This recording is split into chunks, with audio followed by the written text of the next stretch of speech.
tardes. Bienvenidas, bienvenidos, bienvenides a esta tercera presentación del número especial de la revista Soberanía Sanitaria. Mi nombre es Leonel Tesler y voy a estar moderando esta charla que le hemos puesto el nombre de Mirando al Sur, la salud internacional en los tiempos de la pandemia. Nos van a acompañar hoy Marcela Velardo, que es doctora en Ciencias Sociales por la Universidad de Buenos Aires, magíster en Epidemiología, Gestión y Políticas en Salud por la Universidad de Lanús, y es investigadora de CONICET, con sede en la Universidad Nacional de José C. Paz.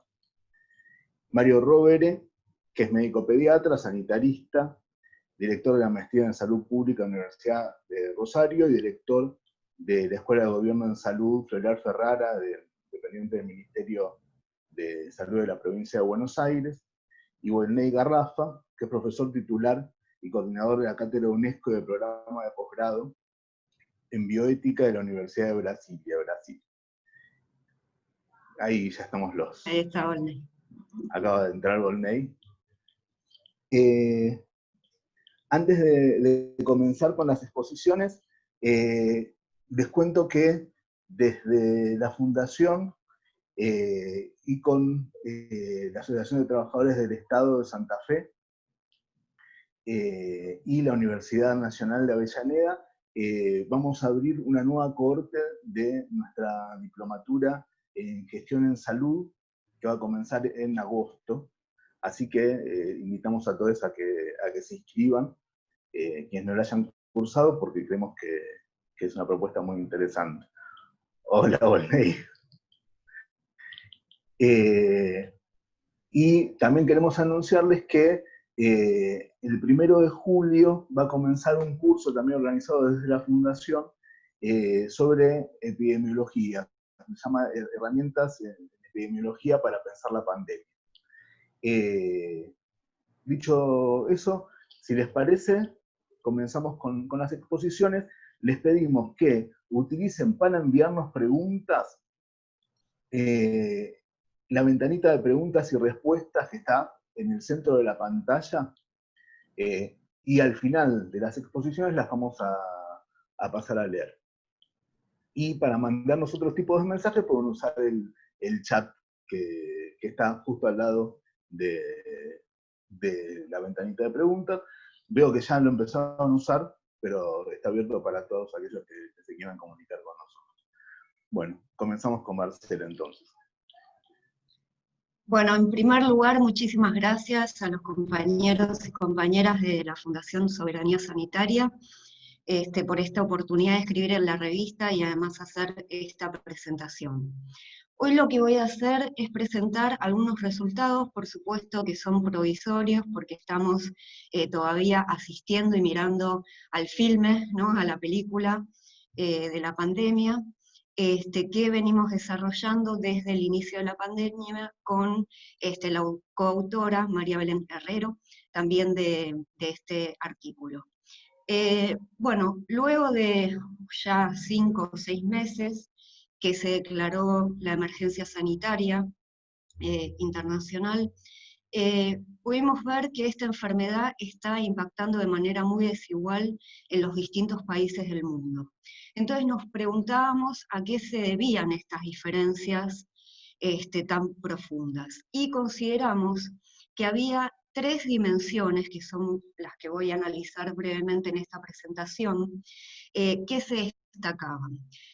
Uno es el sistema de salud de los países, otros son las políticas implementadas por los gobiernos centrales de cada uno de los países, y un tercer elemento, no menor, es el tiempo en el cual se implementaron esas políticas. Por lo tanto, analizamos la interacción de estas 3 dimensiones, que nos dio por resultado distintos caminos o devenires de la epidemia en cada uno de estos escenarios nacionales bien específicos. Entonces nos preguntábamos cuál de estas 3 dimensiones tenían mayor eso, si eran los sistemas de salud o si eran las políticas de los gobiernos centrales. Por medidas políticas entendemos básicamente a todas las acciones que realizan los gobiernos centrales para hacer frente a la pandemia, ya sean de contención, mitigación, las vinculadas al aislamiento, al seguimiento estricto de los casos y contactos. Por tiempo nos estamos refiriendo a los días transcurridos entre el primer caso confirmado en ese país y las primeras medidas que adoptó ese país. Y por sistema de salud estamos haciendo referencia más que nada a la capacidad de respuesta que tiene ese sistema de salud en función del modelo organizacional de ese sistema, ya sea público, privado, de la seguridad social, etc. Y es así como veníamos trabajando ya en escritos anteriores en una tipología de 3 grupos, en la cual los denominamos los países negacionistas, los países gradualistas y los países estrictos. En el grupo de los países negacionistas son aquellos que durante un tiempo muy prolongado negaron la realidad con distintos argumentos que ahora no vienen al caso, pero los países más representativos de este grupo, aunque no los únicos, son las administraciones del ultraderechista Donald Trump, en Inglaterra Boris Johnson y lamentablemente en Brasil con Jair Bolsonaro, en el cual Volney va a hablar bastante de ese tema. Estos países pregonaron el dejar pasar al virus, más preocupados por la parálisis económica y las consecuencias económicas que las consecuencias en la salud colectiva. Y los resultados de este dejar pasar son los que vemos por lo menos hoy, ¿no? Estados Unidos como el país con la mayor cantidad de casos a nivel mundial. Brasil hace pocas semanas se ha convertido en el segundo país con la mayor cantidad de casos de COVID y es el nuevo epicentro de la pandemia. Y Reino Unido, si bien está en el 5º lugar de mayor cantidad de casos, lo preocupante en este país es que posee una tasa de letalidad muy alta. Entonces, si uno analiza en este grupo de países lo que denominamos la dimensión estructural, que está vinculada a la capacidad de respuesta de los sistemas de salud, vemos que Estados Unidos tiene un sistema de salud privado, mientras que Inglaterra y Brasil predomina un sistema de salud público. Es más, Inglaterra tiene uno de los mejores sistemas públicos del mundo y Brasil es uno de los más importantes, por lo menos como mínimo en América del Sur. Por lo tanto, esto estaría demostrando que sin medidas de aislamiento del gobierno central, el sistema de salud por sí mismo no es suficiente para enfrentar la pandemia. Ni siquiera aquellos sistemas de salud de acceso universal y gratuito, puesto que han colapsado, y se vio como el caso de Inglaterra, rápidamente, si es que el gobierno central no coloca medidas adecuadas. Y me gustaría que analicemos, Manuela, si podés pasar el primer gráfico, porque me gustaría mostrarles entonces, a partir de esta telaraña, ¿no?, que aquí ven, estos son distintos indicadores, ¿no? Cada punto son distintos indicadores, casos totales, fallecidos, muertes por millón, caso por millón.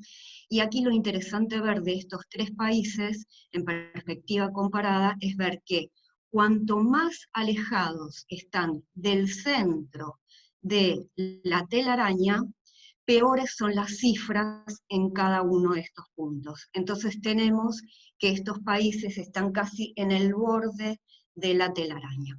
Listo, gracias Manuela. Luego tenemos a los países que denominamos gradualistas, que al principio bastante descreídos fueron aplicando progresivamente y en algunos casos bastante tibiamente medidas de aislamiento físico, hasta que se hizo evidente la progresión de la enfermedad y el ascenso exponencial de las muertes. y así los sistemas de salud también colapsaron velozmente, y en este grupo podemos ubicar a los países como Italia, España y Francia, y en América del Sur, donde la epidemia llegó varias semanas después, y tuvieron más tiempo para prepararse, habiendo visto las experiencias de Asia y Europa, pero evidentemente no fueron suficientes para alertar a algunos gobiernos latinoamericanos de unas medidas rápidas, ¿no? Y ahí podemos ubicar los casos de Ecuador y ahora Chile, ¿no? Ecuador específicamente el caso de Guayaquil, que fue muy impresionante y tremendo. Y si vemos los sistemas de salud, bueno, lo que encontramos es que España, Italia y Francia, estos tres países se encuentran entre los primeros 7 con mayor cantidad de casos de COVID en el mundo, y Italia y Francia, junto con Reino Unido, son los que mayor letalidad tienen. Ecuador registra una de las tasas más elevadas de letalidad de la región, junto con ahora México, y si bien es cierto que tuvieron menos tiempo, las medidas graduales no lograron frenar la rápida propagación del virus, sumado a un debilitamiento de los sistemas de salud de estos países, sobre todo los europeos, como consecuencia de los brutales ajustes que han tenido, como por ejemplo en Italia, con los 2 mandatos de Silvio Berlusconi, y en España, en menor medida, aunque con fuertes recortes presupuestarios desde el 2011. Lo mismo podríamos decir un poco en el caso de Chile, un sistema que en gran medida su sistema de salud está privatizado, privatización que inició Pinochet y que después ningún gobierno democrático pudo superar, y con, al principio, medidas de cuarentena bastante, lo que denominaron el modelo de cuarentena selectiva, que bueno, que evidentemente no le está funcionando a Chile, y ahora estamos viendo las consecuencias. Por lo tanto, en este contexto de sistemas de salud fragilizados y medidas políticas tardías, hicieron que los sistemas de salud colapsen. Por lo tanto, lo que nos está indicando esto es que el tema tiempo es el que está jugando un papel central. No solo el aplicar medidas de aislamiento, sino fundamentalmente adoptarlas a tiempo. Y ahí me gustaría presentar la segunda filmina para que vean rápidamente cómo esta telaraña en este grupo de países denominados gradualistas, también, digamos, en comparación con el grupo anterior, no está tan cercano, digamos, a las vértices de la telaraña, está un poco más cercano al centro. Sin embargo, los valores de estos países que evaluamos en conjunto, los de Europa con los de América Latina, y que han tenido, digamos, la misma política de estos gobiernos, los resultados no son muy buenos. Y por último, los países estrictos, ¿no? Este tercer grupo de países aceptó muy rápidamente la nueva realidad, implementaron medidas rápidas e incluso drásticas, como China, siendo incluso el primero, ¿no? Donde surge la enfermedad, Corea del Sur, Paraguay, Argentina, Perú y El Salvador ubicamos en este grupo. Si bien son países que tuvieron sus primeros casos notificados en periodos de tiempo muy disímiles, ninguno titubeó, aunque sí lo que podemos decir es que cada país adoptó diferentes modalidades en función de las características políticas, las características fundamentalmente económicas, las condiciones sanitarias y las condiciones tecnológicas preexistentes, además de la experiencia previa con otras epidemias, como por ejemplo el SARS y el MERS, con lo cual tuvo Asia previamente, y eso le sirvió como experiencia. Estos primeros ensayos de los países asiáticos y la experiencia fallida en algunos países europeos, viendo estos dos casos en América Latina, entonces algunos países imitaron a estos países, pero con las características propias, digamos, y las condiciones de cada uno de los países. Y estos países, por ejemplo, Argentina, El Salvador y Paraguay, tomando siempre estas tres dimensiones de las que estoy hablando, han podido desacelerar la transmisión de la enfermedad y aprovechar ese tiempo para adecuar al sistema de salud por ahora.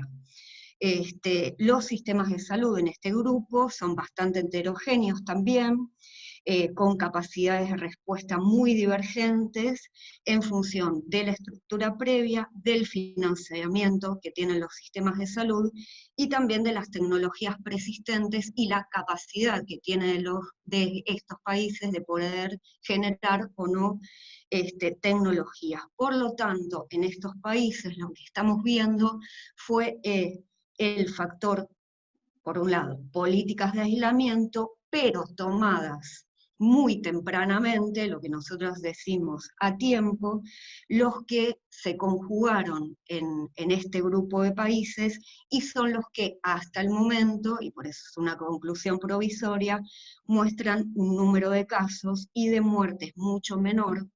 Por favor, Manu, si podés mostrar la última telaraña, y con esto termino, que son los países que, si ustedes ven acá, aquí están las puntas de la telaraña, y son los países que tienen, en términos de casos totales, fallecidos, muertes por millón, letalidad, etc., las cifras más próximas al centro de la telaraña.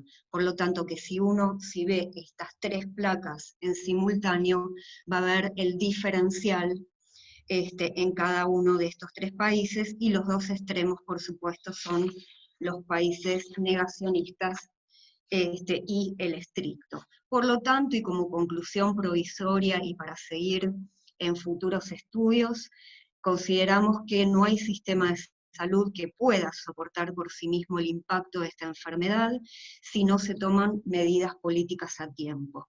Y si bien obviamente no existe una receta aplicable a todo momento y lugar, la estrategia de aislamiento estricto a tiempo, al parecer, estaría ayudando a mejorar la capacidad de respuesta del sistema de salud, y esta combinación es la que está dando por el momento mejores resultados en cuanto a los guarismos.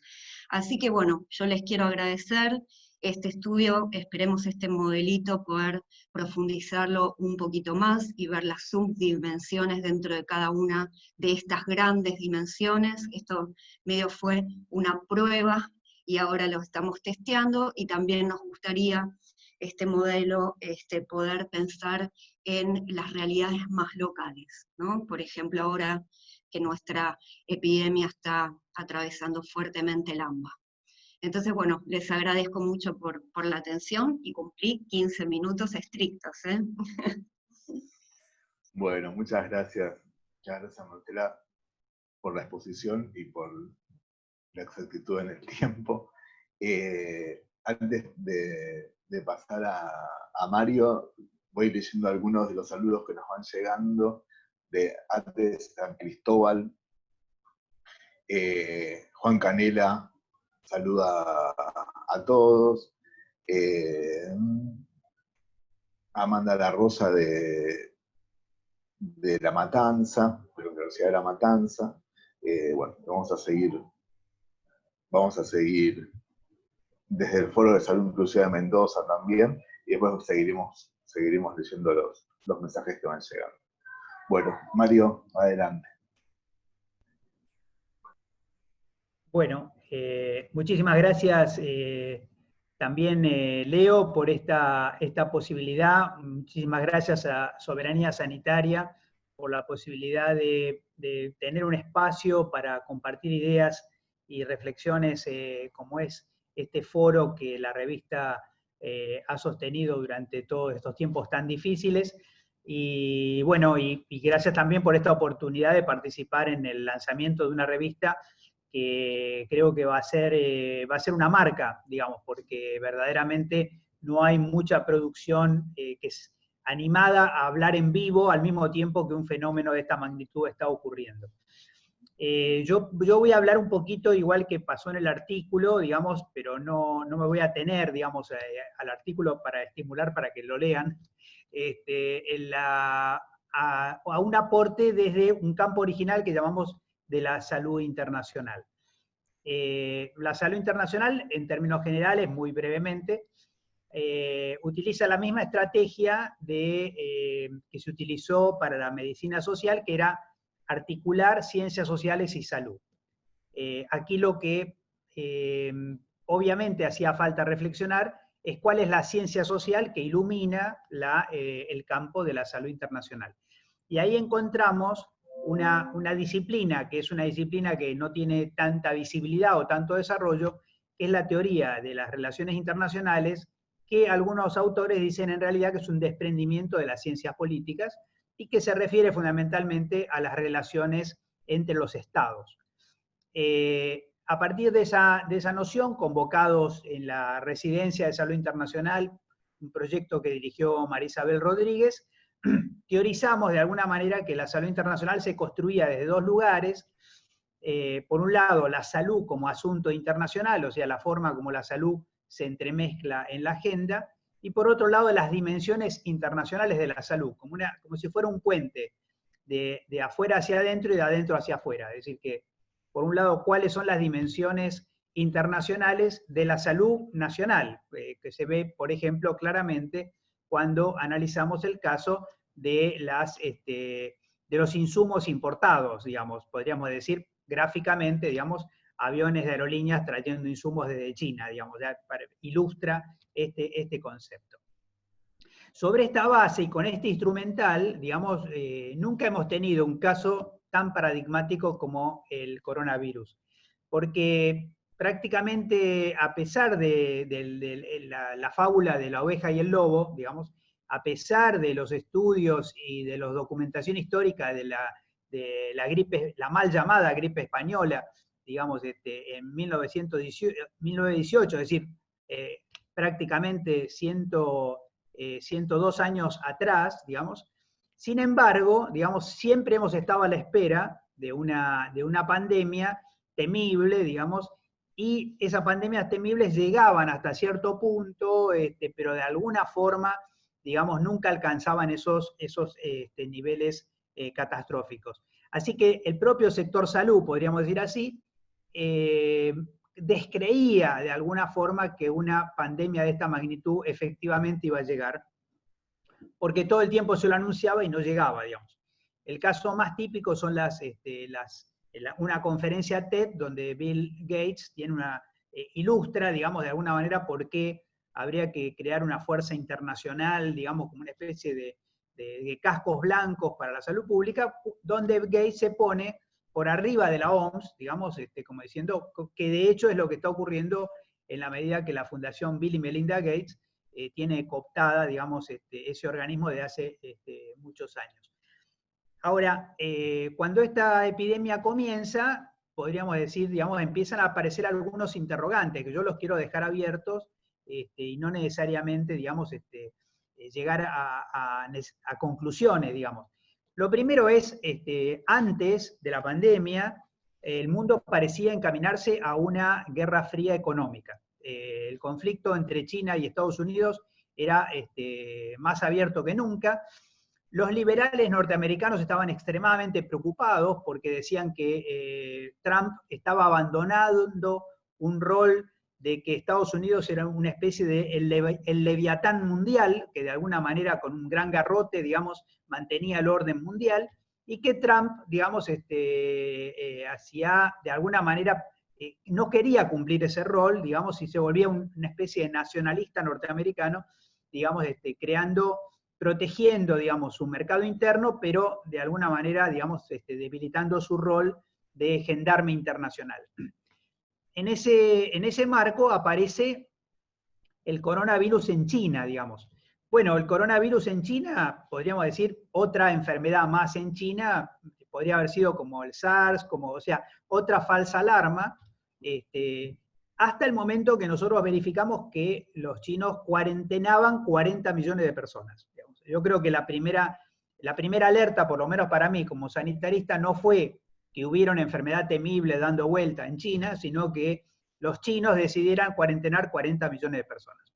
Esto no es la cuarentena más importante de la historia de la humanidad, digamos. No se cuarentenan 40 millones de personas así porque sí, de un momento para el otro, en un país de esa magnitud. China podía hacerlo, tenía las herramientas políticas para hacerlo, un control férreo del Estado a nivel central, lo podía hacer. Esa es la primera gran sorpresa. La sorpresa que sigue después es que así todo la enfermedad no logra controlarse y rápidamente aparece en los países vecinos del sudeste asiático, digamos, con casos en Tailandia, en Corea, digamos. Entonces ya uno empieza medio como a poner las barbas en remojo, pero seguimos fantaseando con una especie de geografía médica como si fuera un problema de proximidad. O sea, iba a venir una mancha tan despacio que América Latina iba a llegar dentro de 5 años, digamos, ¿cierto? Hasta ahí todo bien, excepto, digamos, el momento en que aparece en el norte de Italia. Cuando aparece en el norte de Italia, digamos, evidentemente se produce un verdadero clivaje, digamos, porque digamos, las imágenes del norte de Italia son imágenes aterradoras, digamos, son verdaderamente imágenes del medioevo, son imágenes, digamos, de un país absolutamente desconcertado y además que intenta responder regionalmente, digamos, generando el primer gran aprendizaje, digamos, o sea, no hay forma de manejar esta epidemia con los gobiernos locales, digamos. Sin gobierno nacional no hay control de la epidemia, digamos, y esto van a ver ustedes cómo se empieza a repetir, digamos.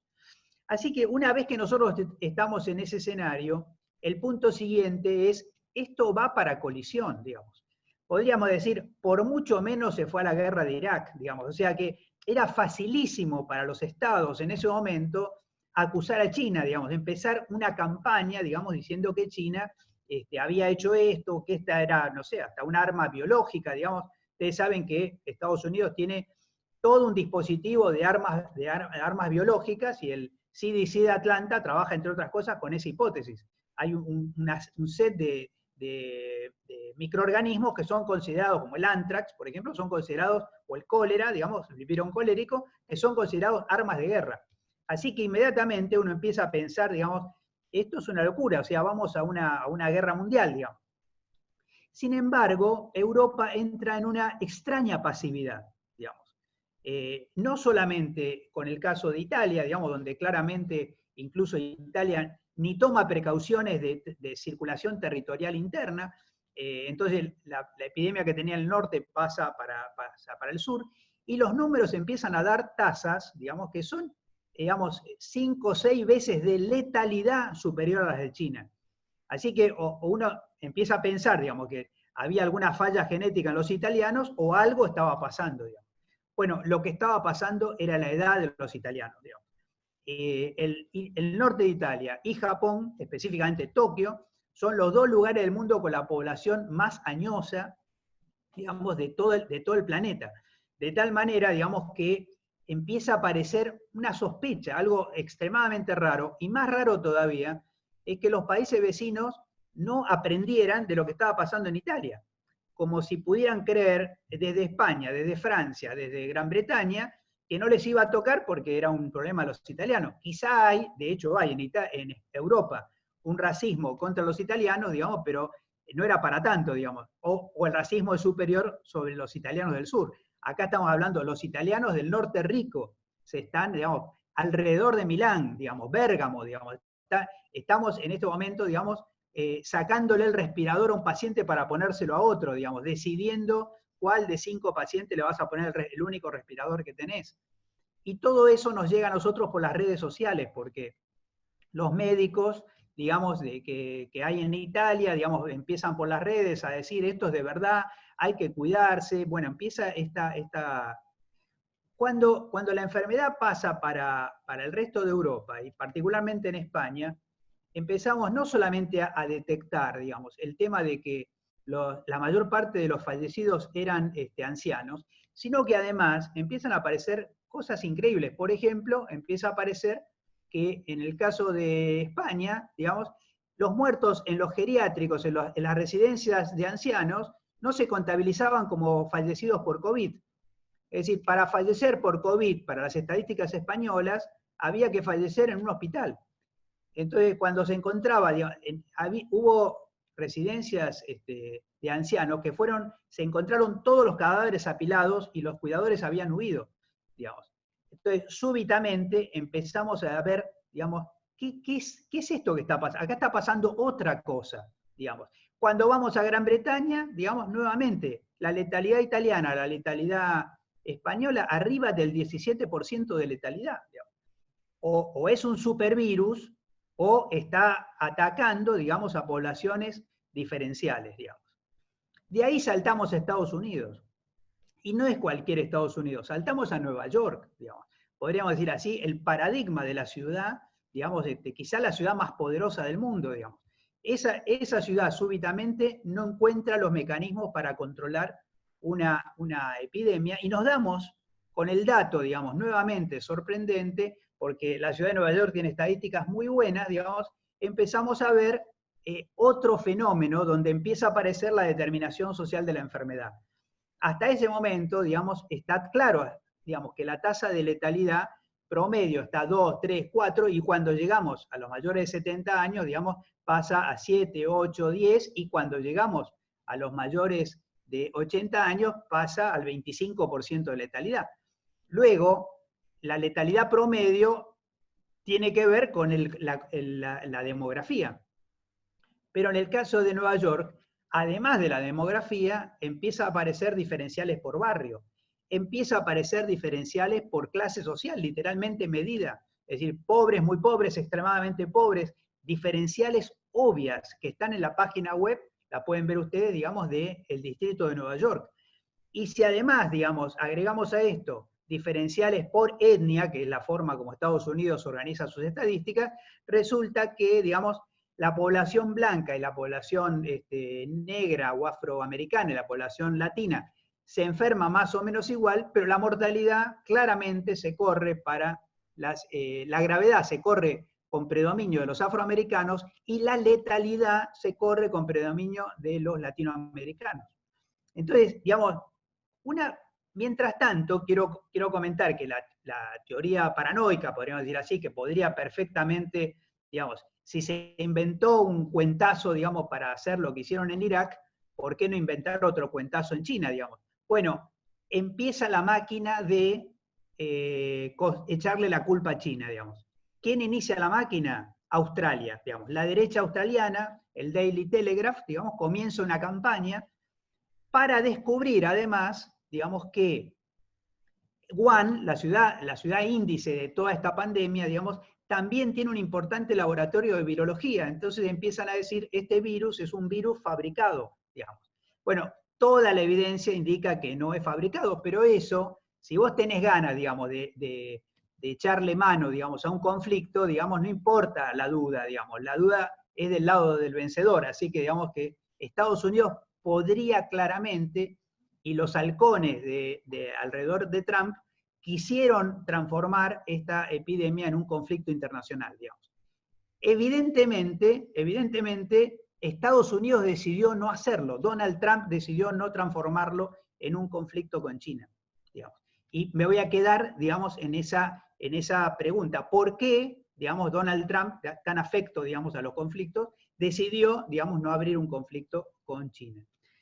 Frente a eso, ahora menciono simplemente dimensiones internacionales de la salud, empieza a verificarse, digamos, el famoso libre comercio, digamos, la globalización, la libertad. Claramente la globalización fue, digamos, el soporte fundamental para que esta pandemia se difundiera a velocidad récord, digamos. Sin la globalización, literalmente hablando, digamos, este virus viajó en avión, en algunos casos en primera clase, first class, digamos, ¿no? Business class, digamos, así circuló por el planeta, digamos, a la velocidad que circuló. Teníamos el caso índice en diciembre del 19, digamos, y ahora tenemos en junio del 2020, digamos, tenemos todo el planeta afectado. Esto viajó en avión, digamos. Sin avión, digamos, hubiera sido imposible y a esta velocidad. Pero los aviones no se plantaron, digamos. Los aviones no se plantaron en Europa, los aviones no se plantaron en Estados Unidos. Sí se plantaron en Sudamérica, digamos, con un resultado inestable, pero digamos, ustedes pueden seguir los mapas de los aviones para ver que nunca paró, el tráfico aéreo nunca paró en Europa, nunca paró en los Estados Unidos y ahora tampoco para en Asia. Pero por otro lado, había un problema, las dimensiones internacionales de la salud, digamos, que es, ¿con qué instrumental vos enfrentás esto? Empezaron a aparecer el tema de los respiradores, el tema de los equipos, el tema de los equipos de protección, el tema de las telas hemorrepelentes. Bueno, lo real, digamos, y paradojal de esto, es que hoy, digamos, el principal productor de estos insumos en el planeta es China. Digamos. Es decir, que si vos hoy querés, digamos, equipos para protegerte de esta enfermedad que nació en China, tenés que comprarle los insumos a China. Digamos, ¿no? Entonces, imagínense como caso de salud internacional, yo, digamos, quiero decir, no tienen ni un solo diario que lean en este momento, porque, digamos, ustedes tienen la tesis de doctorado garantizada, digamos, es nada más cuestión de, digamos, de sistematizar los diarios que están leyendo, porque este año va a ser estudiado por la salud internacional, durante los próximos 30 años se va a estudiar el 2020, digamos. Es un año increíble, digamos, para la salud internacional. Todo está puesto arriba del asador. Incluso el pirateo, se han robado aviones. Digamos, Estados Unidos se ha robado aviones, digamos, con insumos que iban para Europa, digamos, los capturaron y los llevaron. La Argentina creó una ruta especial estableciendo no la mejor ruta aerocomercial, digamos, para llegar de Beijing a Buenos Aires, sino las rutas en donde no había riesgo de piratería, no había riesgo de que secuestraran los aviones, digamos. Ese criterio hubo que utilizar porque hubo piratería internacional sobre los insumos. Digamos, nunca quedó tan claro, digamos, que estas categorías, salud como asunto internacional y dimensiones internacionales de la salud, efectivamente, digamos, se ilustran, digamos, con esta intensidad. Y finalmente, la hipótesis que dejé un poquito abierta, digamos así, y que voy a tratar de redondear en este momento. La verdadera razón por la cual, digamos, desde mi punto de vista, no hay un conflicto mundial entre Estados Unidos y China en este momento, y todos los países que están en el medio, es porque el coronavirus es una máquina darwinista, digamos. El coronavirus es una máquina de atacar selectivamente, digamos, a los más débiles. Y esta máquina, digamos, está generando a corto plazo tremendos daños económicos, pero beneficios económicos a largo plazo. Lo dice de alguna manera, digamos, y fíjense, es un detalle, una pequeña contraprueba, digamos. Todos sabemos que Christine Lagarde dijo, digamos, no ahora, dijo antes, que uno de los grandes problemas de la economía mundial era que la gente vivía demasiado. Digamos, ¿no? Esta frase, digamos, se popularizó, circuló, etc. Si ustedes van ahora a buscar, digamos, esa frase al Google Imágenes, digamos, van a ver ustedes que están todas esas imágenes intervenidas, digamos, para decir que nunca dijo eso, digamos. Ya de por sí, tanto esfuerzo para decir que la señora no dijo lo que dijo, digamos, muestra que hay una gran desesperación, digamos, de que el mundo empiece a percibir que aquí, digamos, lo que se llama teoría del rebaño es una política de población, digamos. Es decir, es una política de población aplicada por los países que de alguna manera sienten, digamos, que una especie de costo país era estar sosteniendo gente, digamos, no productiva dentro del total de la economía del país, digamos. Entonces, me parece que si nosotros no incluimos esta variante, hay un pedazo de la película que se nos escapa y por lo menos podemos dejar, digamos, girando, digamos, esta lógica, porque estos países con esta especie de, digamos, de genocidio selectivo, digamos, van a salir luego con ventajas económicas comparativas, digamos, porque van a tener menos gasto de la seguridad social, van a tener menos gasto de jubilación, menos gasto de salud, menos gasto, porque, digamos, todos los que tenían, operaban como clase pasiva, digamos, van a verse reducido sistemáticamente.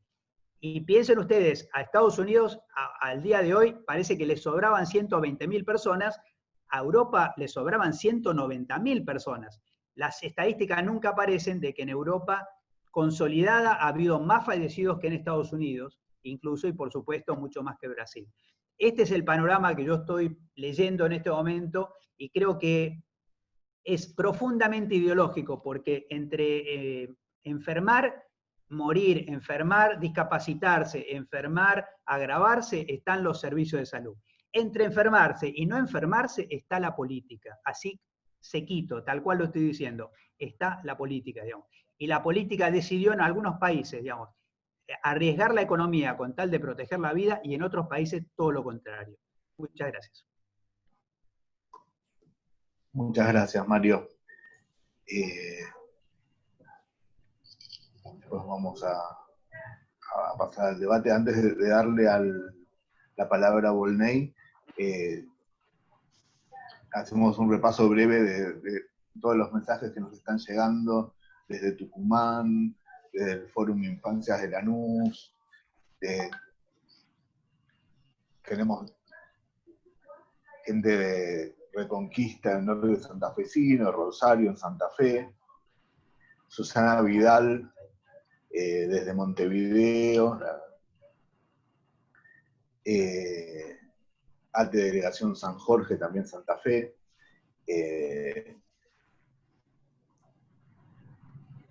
Marcela Botinelli también nos manda saludos desde la UNLA.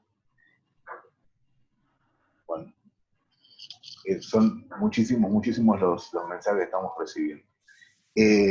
Pasamos entonces a Volney, adelante. Gracias, Leonel. ¿Me están escuchando? Sí. Bueno, muchas gracias por la invitación. Es un placer y un honor muy grande estar con ustedes. La información de Brasil que está llegando, mismo en Argentina, que está tan cerca, al respecto de lo que está sucediendo en este país, es muy escasa, muy manipulada. A pesar de todo el gobierno, a pesar de fuerza de una determinada fuerza de la prensa que ahora está preocupada con la situación. Pero anteriormente ayudó a esta gran prensa brasileña, la Televisión Globo, Televisión Bandeirantes de São Paulo, los grandes conglomerados de prensa brasileña, que son de 4 o 5 familias, fueron responsables por el gobierno que tenemos. Entonces yo voy aquí a tratar de mostrar un poco de cómo está la situación en Brasil, que es muy difícil. Yo vivo en Brasilia, que es una especie de isla, pero que está empezando también de la parte central a las partes periféricas de la ciudad, las ciudades satélites, aumentar significativamente la mortalidad de personas por COVID-19. Me preocupa mucho esta intervención de Mario en el sentido de hablar de la expresión genocidio selectivo, porque yo creo que realmente esto puede estar por detrás de todo lo que está sucediendo. En Brasil hay un genocidio histórico. Por ejemplo, una ciudad llamada Ciudad Alvorada, que está a 25 kilómetros de la región de los Jardines, que es la región de mejor poder adquisitivo de São Paulo, una persona vive promedio 54 años y los Jardines vive 79. O sea, una distancia de 25 kilómetros permite a una persona vivir 25 años más de lo que la otra. Pero entonces hay un genocidio socioeconómico en mi país, desde a mucho que se sabe. Pero en este momento, con todo este problema del COVID, se decía inicialmente en el mundo que el COVID era un problema democrático, entre comillas, que mataba ricos y mataba pobres. Pero hay algunas cosas que hacer una reflexión.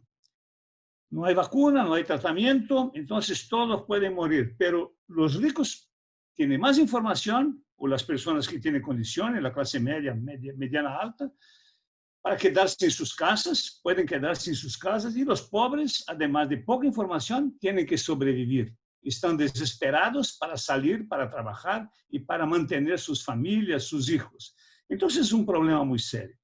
Hoy, el día 22 de junio de 2020, Brasil está con 1.070.000 casos confirmados y 50.700 muertes. Quiero darles un dato. Del día, aquí tengo el día 13 de marzo, Argentina tenía 30 personas infectadas y 2 muertos. Brasil tenía 50 infectados y 5 muertos. 19 de junio, el viernes de la semana pasada, Argentina tenía, ustedes tienen el número mejor, menos de 1.000 muertos y Brasil ya llegaba el viernes a 50.000 muertos. 70% de los muertos brasileños, Mario, tienen más de 60 años. Y yo quiero abrir aquí, más adelante, 2 puntos especiales. Las personas que están detenidas en las prisiones y los indígenas, que son datos realmente de terror. ¿No? Bueno, Brasil llegó a un momento, un día de la semana pasada, que tuvimos una muerte por minuto, más de 1.400. ¿No? Y eso es una cosa realmente asustadora. Y el tema de Brasil es un tema de no tener atención a salud. Bueno, empeoró mucho en los últimos gobiernos de 2014 para acá, nuestro sistema único, sistema universalizado de salud. Para que tengan una idea, en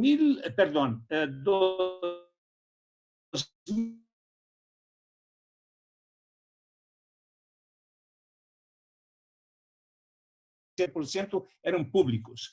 Hoy día son solamente 46%. O sea, cada día se privatiza más la salud en Brasil. O sea, el sistema único de salud brasileño, que tiene la propuesta de universalidad, está bajo fuerza del sector privado cada vez más. Y Brasil tiene toda su peculiaridad del problema político del gobierno brasileño, ¿no? El gobierno de Jair Bolsonaro podría preocuparse con el virus, no se preocupó. Podría preocuparse con la parálisis económica, se preocupó en el inicio, pero de 2, 3 semanas para acá está exclusivamente preocupado con la protección de su familia, que cada día tiene todas sus trampas, sus negocios, ¿no? con milicianos de Río de Janeiro, más en la prensa brasileña internacional. De semana pasada para acá, la cosa está muy más apretada. Bueno, ¿qué ocurrió? El país se quedó sin una conducción nacional para atacar el problema. Se quedó como un navío que no sabe para dónde se va, ¿no? ¿Qué ocurrió entonces? 3 ministros cambiaron. El primero es un diputado de una provincia menor, ¿no? Que era un diputado anti-sistema único de salud, Mandetta. Salió como un poco de héroe, pero era un tipo que cuando fue diputado, 8 años, votaba constantemente para sacar dinero del sistema público de salud. El segundo se quedó una semana, era un tonto de Río de Janeiro, que no sabía nada porque estaba ahí, un empresario de salud, un médico que trabajó en empresariamiento de salud. Y ahora el ministro de Salud interino es un general del ejército, imaginen ustedes, ¿no? Tenemos una cantidad inmensa, 13 militares en puestos fundamentales del Ministerio de Salud. ¿Qué ocurrió? Las provincias, Brasil tiene 26 provincias, los estados, cada gobernador empezó a hacer sus planes de acuerdo con lo que pensaba más adecuado. Y cada alcalde de cada alcaldía empezó a hacer también sus cosas. Entonces, ¿qué ocurrió? Sin un plan nacional, tenemos algunos estados de Brasil donde la epidemia empieza a bajar y otros que empieza a aumentar. Por ejemplo, en el sur de Brasil y cerca de Argentina, Paraná, Santa Catarina y Río Grande do Sul, que los números estaban bajos, empiezan a aumentar, a pesar de que tiene un control mejor. Para que tengan una idea, el estado más desarrollado de Brasil es el estado de São Paulo. Tiene 45 millones de habitantes, São Paulo. Y Río de Janeiro tiene 15 millones. São Paulo y Río son 60 millones de habitantes. São Paulo y Río de Janeiro son responsables por más de 30% de las muertes en Brasil. Estos 2 estados de 26 estados, para que ustedes se den cuenta, ¿no? São Paulo tiene hasta el momento 12.500 muertes y Río de Janeiro 8.500 muertes. Son 21.000 muertes de las 50.700 muertes de Brasil. Es espantoso esto. Es 30% de las muertes, ¿no? Brasil está hoy con 208 millones de personas. Ahora, yo quiero hacer un paréntesis sobre los más vulnerables, los más pobres y las poblaciones específicas. Brasil tiene muchos indígenas y para que ustedes se den cuenta, el problema de los detenidos, que eso va a ser un tema muy delicado y importante para estudios en el futuro. Brasil tiene 750.000 detenidos, datos de diciembre del año pasado, ¿no? Esta es la tercera población carceraria mundial. Y solamente 1.2% de esta población carceraria fue testada para el COVID. Imagine usted, o sea, 9.000 para 750.000. Es un absurdo. Aquí en Brasil, en el Distrito Federal, tiene una cárcel nacional con 15.000 detenidos. Ya son 1.000 infectados. El juez, un juez corrupto, sin vergüenza, Sérgio Moro, amigo de los americanos entrenado en la CIA de Estados Unidos, que fue el que juzgó Lula irregularmente y que después fue ministro hasta un mes atrás o 3 semanas atrás de Bolsonaro. Este señor, como ministro de Justicia, se negó a tomar cualquier actitud con relación a los detenidos. O sea, no se hizo nada. La prisión aquí de Brasilia es nacional. El gobernador del Distrito Federal tuvo que semana pasada tomar una decisión de hacer una fuerza-tarea para empezar a atender a esta gente, porque la cantidad de muertes empieza a ser tremenda. Porque además de que la población es 750.000 detenidos, Brasil tiene un déficit de cupos prisionales de más de 30%, o sea, es gente que está toda amontonada, ¿no? Entonces, doy ese ejemplo, y podría citar el ejemplo de los indígenas, ¿no? Brasil tiene 305 pueblos indígenas diferentes, con idiomas diferentes incluso, ¿no? Y tengo un dato aquí de 78 de esos pueblos, un dato de la articulación de pueblos indígenas. Ya están con 180 muertes. Y empiezan las poblaciones más contactadas a tener, y eso va a ser un genocidio, porque son poblaciones con pocas defensas, nós sabemos disso. As muertes entre indígenas estão triplicando a cada 5 dias. Todo esto, amigos, estou falando para mostrar como a situação de Brasil está caótica realmente, ¿no? Um estado como São Paulo, que tem toda uma condição de atenção à saúde, está com seus hospitais completamente llenos, ¿no? com atenção a nível público e atenção a nível privado completamente lleno. E no meio de todo esse descontrole do país, com um governo que não está controlando nada, o que ocorre? Muita corrupção.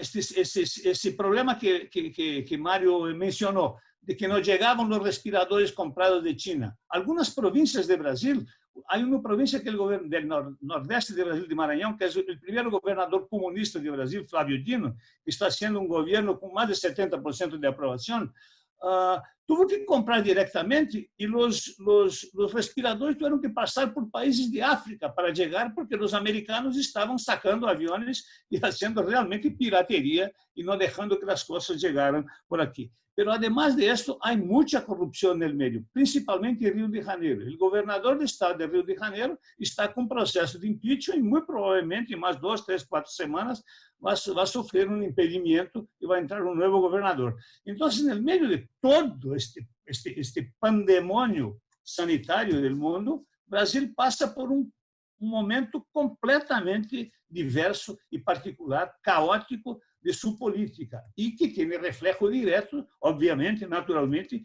em suas políticas públicas, ¿no? Durante mais de um mês e meio, praticamente, o tema central da prensa brasileira e de toda a atenção de saúde do coronavírus em Brasil centrou na utilização ou não da cloroquina e da hidroxicloroquina, porque o amigo de Bolsonaro, Donald Trump, dijo que a cloroquina era muy buena y parece que tiene intereses intereses particulares aí privados na produção deste medicamento, não? Agora, quando a Food and Drugs Administration definiu semana passada que a cloroquina não tem ação e que é negativa para enfermos com estado avançado da enfermidade, não? Estados Unidos donou ao Brasil 2 milhões de doses de cloroquina. Você tem em conta, não? Ou seja, depois dessa decisão, mandaram cloroquina ao Brasil. E, además, Bolsonaro mandou comprar uma grande quantidade de substâncias químicas básicas para que o laboratório do Exército Brasileiro fabricara cloroquina. Então, temos toneladas de cloroquina em Brasil para nada. E esta discussão de utilizar ou não a cloroquina llegou mais de um mês e meio praticamente, sacando o tema central de todo o problema da pandemia, que seria o tema de aislamiento das pessoas. Então, además, são muitos problemas conjuntamente. Ou seja, o aislamiento das pessoas, que se tornou muito irregular em diferentes estados, enquanto em alguns estados ou províncias já estão saindo, outros estão entrando e depois cierram de maneira muito tímida, têm que regressar. Então, estamos em um pandemônio em termos de que não há Claro, o país é muito grande, então temos variedades e diferenciações regionais muito fuertes, pero de qualquer maneira se sente que não há não há uma condução. O país é como um navio que está à deriva, não? E nesse momento, no Ministério de Saúde, tu não sabes com quem falar. A coisa está tão grave que na semana passada os militares que estão no Ministério de Saúde trataram de manipular os dados. Quando o número chegou a 1.000 mortes diárias, queriam bajar de 1.000 a 600, subnotificar. E isso é criminal, não? A prensa brasileira, a mesma prensa que trabalhou para sacar Lula e que ajudou a esse senhor Bolsonaro a elegir-se por 57 milhões de estúpidos brasileiros que votaram nesse senhor, muitos estão arrependidos agora, mas eles são culpables disso conjuntamente. ¿No? Então, esta mesma prensa tiveram que fazer um grupo à parte de conteo diário por meio de todos os estados. Então, o governo central, o Ministério de Saúde, com os militares, tiveram que acalmar-se e agora os números estão mais reais. A Universidade de Pelotas, do Rio Grande do Sul, tem um grupo muito forte de epidemiologia e, contratados por el governo do estado do Rio Grande do Sul, fizeram um estudo muito bueno de epidemiológico no estado e na província do Rio Grande do Sul, aí vizinho de Argentina e Uruguai. E em termos de quê? De la subnotificação em Brasil. E a subnotificação é muito alta. Depois do Rio Grande do Sul, essa investigação foi expandida para todo o Brasil.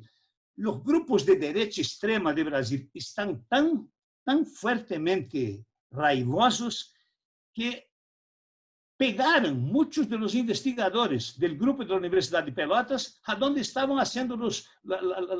sacando as amostras nos diferentes estados do Brasil, para que vocês se den conta de como a situação está dramática aqui no país. A prensa teve que pedir, por favor, que deixara a gente trabalhar. E a conclusão da Universidade de Pelotas é que a subnotificação em Brasil está de 1,6 para 1,7. Então, de 50.000 muertes, em realidade temos mais de 300.000 muertes. E 1.070.000 casos, já passamos de los 7 para 8 milhões, não? De casos, ou seja, de pessoas que estão realmente infectadas. Então, estamos passando por um momento muito delicado. O Brasil, no futuro, será um laboratório, Marcela e Mário, tremendo em termos de informação, não? Comparativa com os países da região, e a Argentina trabalhou esta questão de uma maneira extraordinária, muito representativa, ¿no? E claro que agora vêm as consequências econômicas, mas as consequências econômicas vão chegar igualmente em todos os lugares, alguns mais e alguns menos, ¿no? O Brasil está com todo este pandemônio no meio da pandemia e vamos ter, además, problemas econômicos seríssimos. Então, eu queria deixar estes dados aqui do Brasil para mostrar um pouco de como a questão política tem todo que ver com um tema tão delicado, um tema tão agudo no sentido biomédico, biológico, como o tema que estamos agora enfrentando. Gracias. Bueno, muchas gracias, Volney. Bueno, son las tres exposiciones no son interesantes, sino me parece que son muy, muy movilizantes por los fenómenos que están No analizando. escucho a Mario.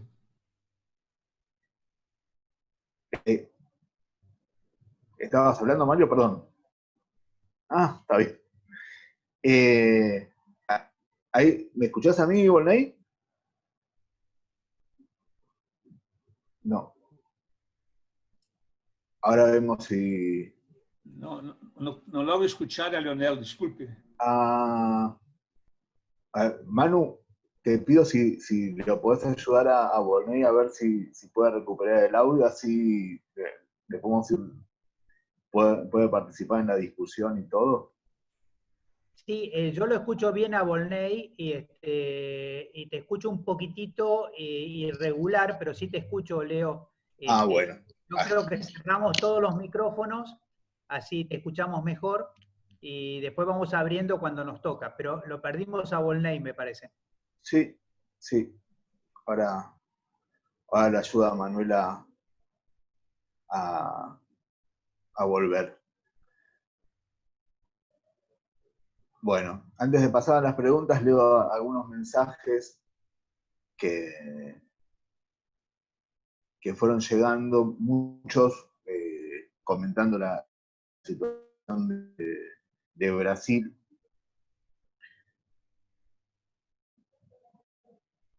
Y lo que veo también es que tenemos preguntas que llegaron a los dos paneles, así que voy a ir pasando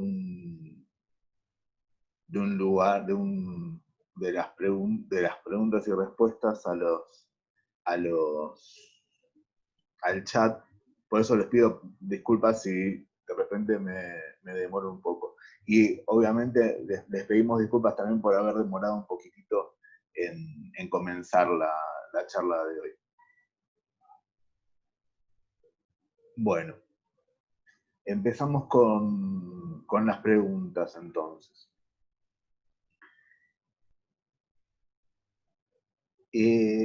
La primera, que preguntan sobre Paraguay, sobre los resultados que tiene Paraguay. No está dirigida a alguien especial, tal vez la que más tocó el tema fue Marcela.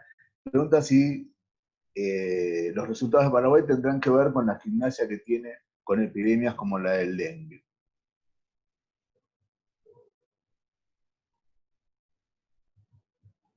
Sí, probablemente. Nosotros básicamente analizamos estas tres dimensiones y fue Paraguay junto, incluso, si mal no recuerdo, una semana antes que de Argentina, que implementó medidas bastante drásticas y bastante a tiempo, y entonces por lo menos los datos que está mostrando ahora son muy, muy controlados. Probablemente un factor, esto sería para estudios futuros, ¿no? Ver cada una de estas dimensiones, pero adentro de las dimensiones, en cada uno de estos tres países, de grupos de países, qué es lo que impacta diferencialmente y también lo diferencia de otros. Uh-huh. Y después preguntan por el caso de Uruguay. ¿Por qué Uruguay no tiene prácticamente casos, aunque su cuarentena no fue estricta? Tiene casos Uruguay, tiene muy pocos, pero... Sí, no analizamos el tema Uruguay, por lo que leo, digamos, de la prensa de los distintos países del mundo. Aplicaron una cuarentena no obligatoria, es decir, un poco dejaban a la población individualmente llevarla adelante o no. Muchos, bueno, los uruguayos son bastante ordenados, ¿no? En muchas cosas.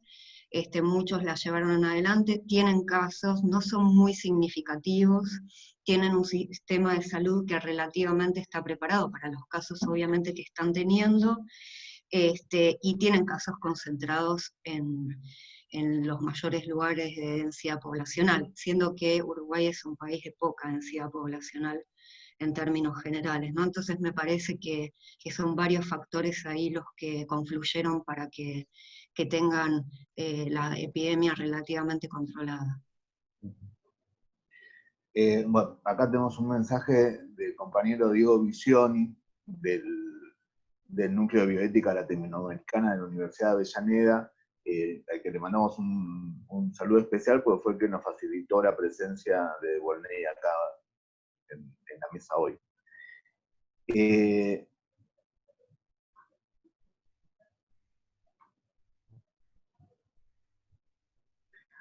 Hay una pregunta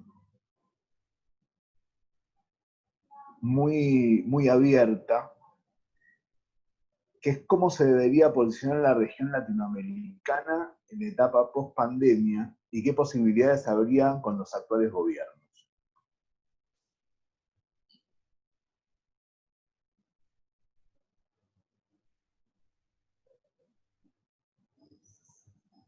Quien quiera tomar el guante.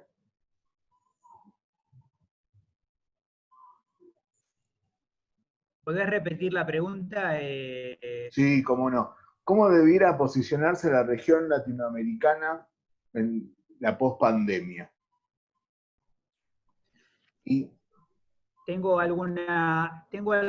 digamos, algunas hipótesis de trabajo, digamos. La primera, digamos, que me parece que nosotros tenemos que estudiar concretamente. América Latina siempre ha estado mirando un panorama mundo, y ese panorama mundo, desde mi punto de vista, va a cambiar, digamos, va a cambiar de una manera importante, digamos. No me animo a decir en qué medida, pero por lo menos yo creo que definitivamente, digamos, el rol, digamos, hegemónico de los Estados Unidos, digamos, va a generar, digamos, o sea, se está debilitando de una manera significativa, y va a cambiar la correlación de fuerzas mirando los otros dos grandes o tres grandes bloques, de lo que puede ser China y lo que puede ser Rusia. Desde mi punto de vista, América Latina tiene que, digamos, va a descubrir nuevamente, digamos, la importancia de plantar alguna forma de desarrollo, digamos, de desarrollo interno con un rol del Estado diferente. Digamos, lo que aparece muy claro es que, digamos, el que está sacando pecho en este momento, el que está equilibrando las economías, el que está brindando servicios de salud digamos, en los distintos lugares, sea a nivel nacional o a nivel subnacional, son los estados. Y es muy probable incluso, digamos, que vuelva a discutirse el rol empresarial del Estado, digamos, frente a este contexto donde las inversiones, digamos, no van a venir de una forma como históricamente ha sucedido. Yo creo que América Latina se enfrenta a un contexto geopolítico totalmente nuevo que está labrándose en este momento. El otro fenómeno es realmente impactante, digamos. Yo creo que después de tantos filósofos que han intentado descubrir cómo se podría parar la máquina capitalista, digamos, lo que no logró el marxismo lo logró un virus, digamos, es una cosa increíble. O sea, lo que estamos diciendo es, sin circulación no hay capitalismo. Es una cosa impresionante, digamos.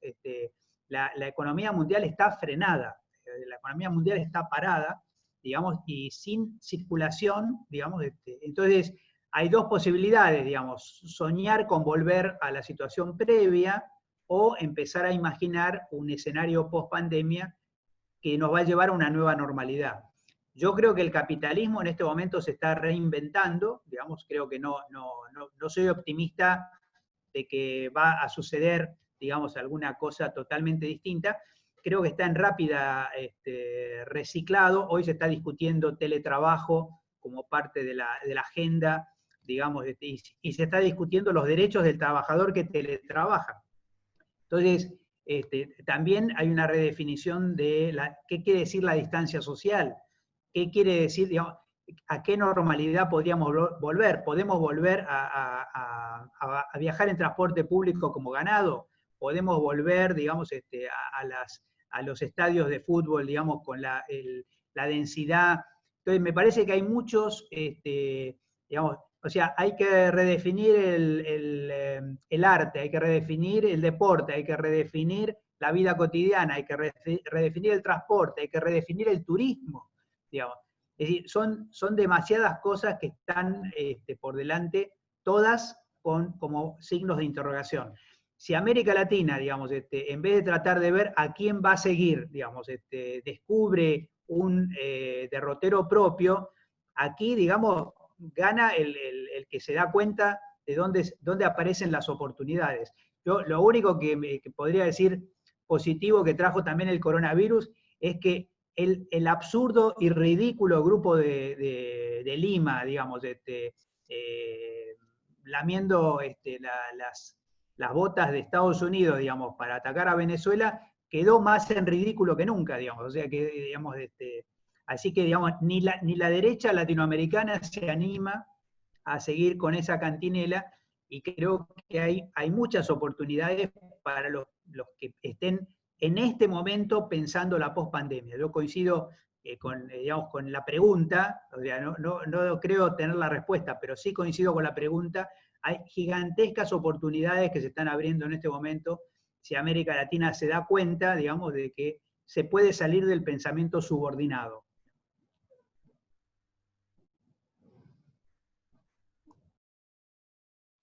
¿Se puede hablar una cosita más en esta pregunta?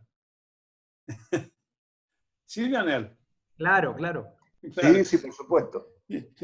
No, yo leí hace algunos pocos días que Angela Merkel en Alemania propuso ya para el futuros años para Alemania, ahí ahora tiene más 2 años de gobierno, reestatización de muchas empresas, incluso de la Lufthansa, primero para que no quiebre, ¿no? Y segundo, porque ya Alemania ya venía trabajando en muchos sentidos en reestatizar el tema de la basura, de la energía eléctrica, de correos, de agua, esas cosas todas, ¿no? O sea, empiezan a darse cuenta de que el sistema ya es imposible, ¿no? Pero específicamente en términos de atención a la salud, y por lo menos aquí en Brasil, la gente volvió a darse cuenta de la importancia del sistema, del derecho universal al acceso a la salud, ¿no? Este es un tema fundamental. Entonces, es un momento bien oportuno para luchar nosotros con los organismos nuestros de Latinoamérica por el tema del derecho al acceso de las personas a la salud. O sea, privatizar menos, ¿no? Porque realmente se está privatizando todo cada vez más, y empezamos a tener sistemas públicos fuertes para hacer frente a problemas como este que ahora tuvimos que enfrentar, sin muchas condiciones en muchos países. Marce, gracias. Sí. Sí, yo quería contestar rápidamente, porque por ahí la encaré por otro lado la pregunta. Yo no soy tan optimista, ¿no?, en lo que se viene. Si pensamos, me cuesta en primer lugar pensar a América Latina como un conjunto, cuando hablo de política. Me parece que estamos en una situación ya hace unos cuantos años, por lo menos 4 o 5 años, donde no tenemos el mismo esquema, en donde dominan los gobiernos más o menos progresistas o de izquierda de la región, en la cual era más fácil, digamos, la articulación. De hecho, tuvimos la experiencia, la otra vez lo conversábamos con Mario también, que hubiese pasado haciendo algo que, bueno, no existe, pero que hubiese pasado si, por ejemplo, estaría UNASUR Salud, ¿no?, en medio de la pandemia, y con todos los planes que tenía UNASUR Salud, como por ejemplo el más significativo, que podría ser útil para hoy, el tema del escudo epidemiológico de los 12 países que componían la UNASUR. Bueno, ese esquema no está, ya no existe más, y tenemos gobiernos que en su mayoría en la región son gobiernos de derecha, ¿no? Y salvajes como por ejemplo el de Jair Bolsonaro. Entonces, si hay alguna articulación, va a ser con una política no favorable, digamos, a los trabajadores y trabajadoras. Entonces, me parece que pensar en una articulación de los países, entendiendo a los países como gobiernos, digamos, me parece que por ahí no estaría yendo en este momento. Entonces, esa articulación necesariamente tiene que ir por abajo. Y nosotros hemos luchado millones de años cientos de años en distintas organizaciones internacionales, regionales, el Foro de San Pablo, etcétera, etcétera. Muchos, no quiero nombrar uno solo, pero hay articulaciones por abajo que han logrado, a veces más, a veces menos, pero empujar para un lado más favorable al pueblo, ¿no? A la población.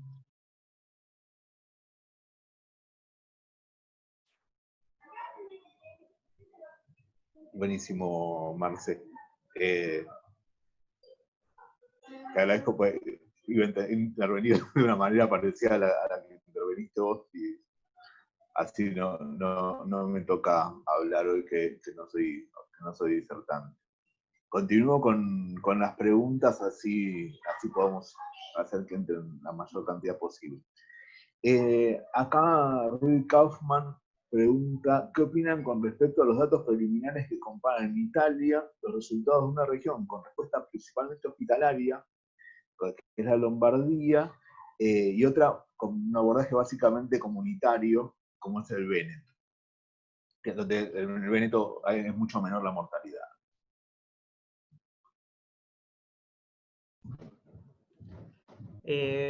Yo creo que Rodi está haciendo una pregunta muy interesante, porque nosotros nos hemos preguntado mucho y hemos visto, digamos, algo que en muchos casos la gente ha empezado a plantear, por ejemplo, que no deben aumentar los casos porque no tenemos camas suficientes, digamos. Ese, desde mi punto de vista, no es el argumento correcto, digamos. O sea, el argumento correcto es que no deben aumentar los casos. Y no deben aumentar los casos por el derecho a la salud, no deben aumentar los casos porque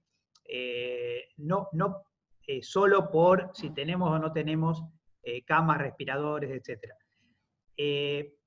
Y ahí aparece una pregunta, digamos, que me parece que está implícita por detrás de lo que plantea Rodi, que es, digamos, si la pregunta que hay que hacerse es ¿qué hacer con la atención primaria de la salud en la cuarentena? O si la cuarentena es una medida de la atención primaria de la salud. Digamos, porque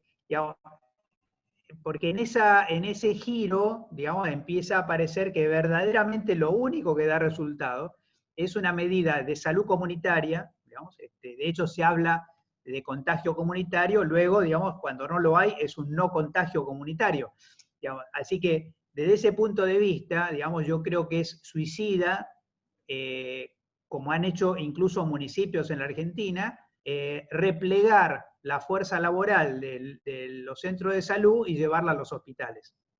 Cuando nosotros, aunque pensemos con el viejo esquema de Lebel y Clark, digamos, de los niveles de prevención, digamos, lo que es real, digamos, es que una vez que estamos en el recurso respirador, digamos, la letalidad es tan alta que verdaderamente yo creo que el respirador tiene más impacto para no estresar al equipo de salud diciendo que tiene que elegir entre uno y otro, que para salvarle la vida a la gente, porque la verdad es que la tasa de letalidad de las personas respiradas es muy alta. Entonces, no hay algo que falla si queremos darle seguridad a la población porque va a alcanzar los respiradores, digamos.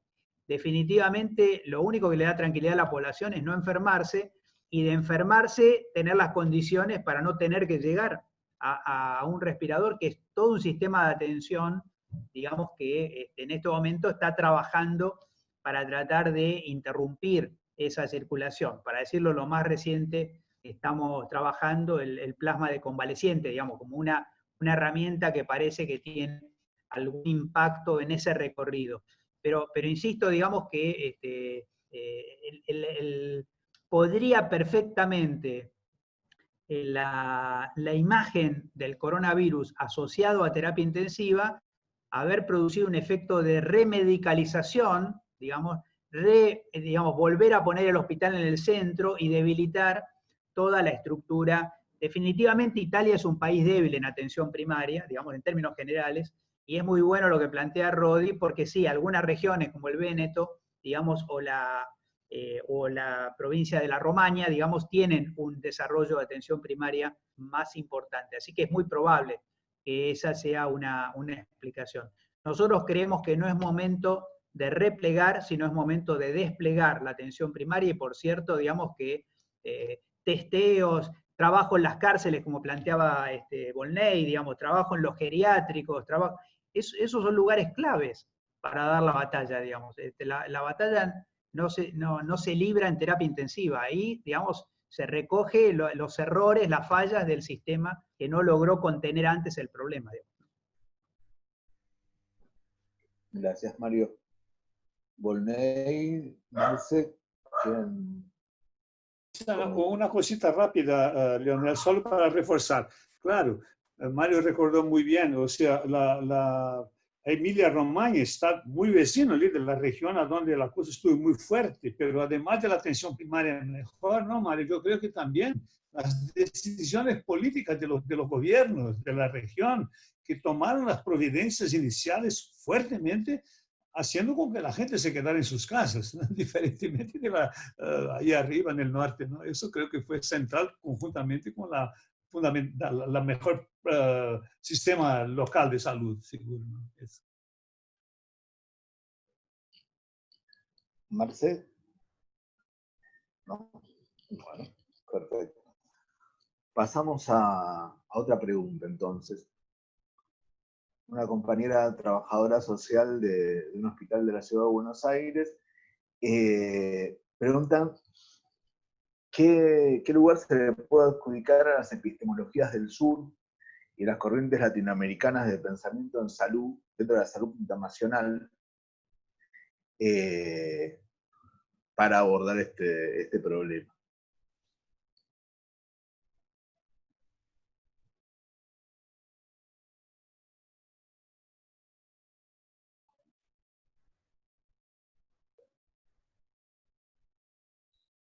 Leo, yo no entendí mucho la pregunta, perdón. Preguntan, ¿qué lugar se le puede dar a las epistemologías del sur, de las corrientes latinoamericanas del pensamiento en salud, dentro de la salud internacional, para abordar este problema? Sí, a ver, yo creo que está para nosotros un poquito, creo que tanto esta noción de Boaventura Santos, digamos, de pensar, hacer una epistemología desde el sur, como la propia producción de la medicina social latinoamericana, toda la producción del CEBES en Brasil, yo creo que evidentemente, digamos,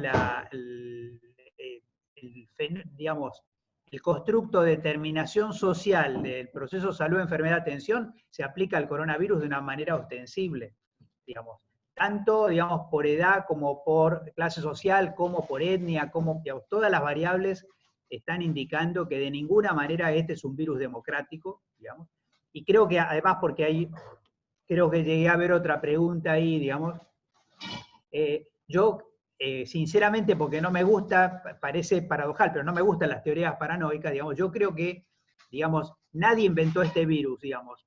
Creo que después descubrieron que era una máquina darwinista y lo dejaron salir a pastar sin control.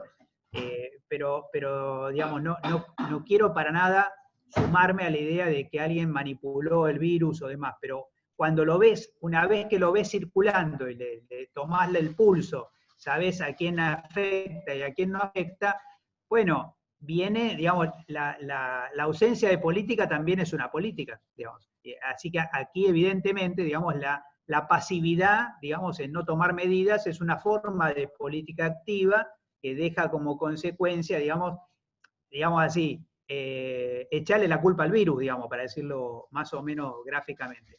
Yo creo que nosotros tenemos muchísimo instrumental para analizar justamente, digamos, tanto a nivel de cada país como a nivel internacional, de qué manera, digamos, lo político, lo social y lo económico continúa determinando las decisiones, y además lo ideológico, podríamos decir así, porque en definitiva, podríamos decir, qué tan distinto de otras afirmaciones ideológicas son las decisiones que han tomado los países que tienen los peores casos, digamos. O sea, lo mismo que opinaban en economía es lo que los terminó llevando a tomar estas decisiones o estas no decisiones en términos cuarentenarios, digamos. O sea, privilegiaron, en definitiva, digamos, el mercantilismo, la economía, por arriba de la vida de la población.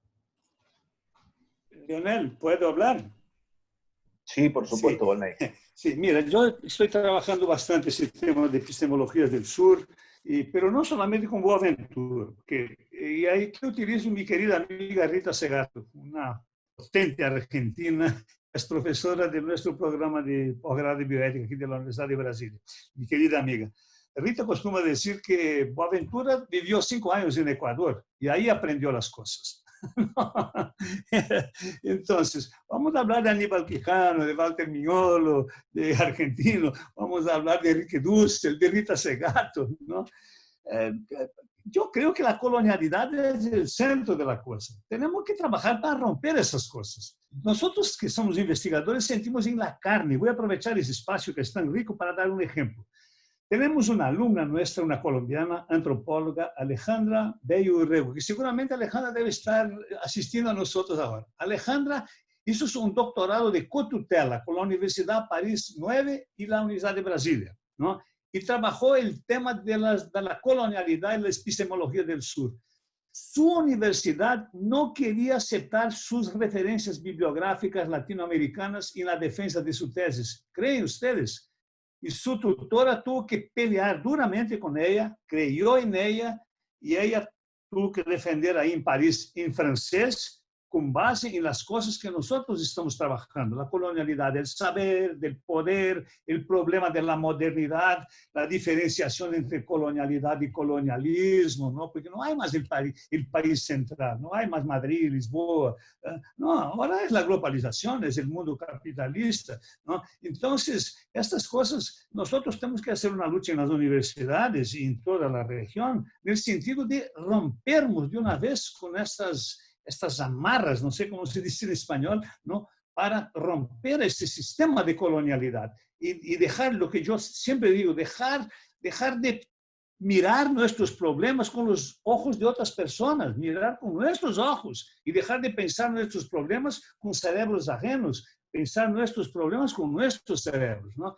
¿Y qué ocurre en nuestras universidades? Las situaciones bibliográficas latinoamericanas en general, fuera del campo de la salud pública, por lo menos, por ejemplo, en filosofía, otras áreas, son completamente foráneas, ¿no? Como si no existiera, por ejemplo, una filosofía latinoamericana. Aquí en la Universidad de Brasilia tenemos un insigne filósofo, Julio Cabrera, argentino de Córdoba, que tiene una filosofía extraordinariamente interesante, ¿no? Entonces yo creo que tenemos que empezar a partir para alguna ruptura. Claro que es muy difícil, yo estoy de acuerdo con Marcela, las cosas no van a ser fáciles, ¿no? Y además en ese momento que tenemos tantos gobiernos, no conservadores, no, de reaccionarios, el gobierno de Brasil es de extrema derecha, el de Chile es mucho de derecha y otros por ahí que nosotros sabemos.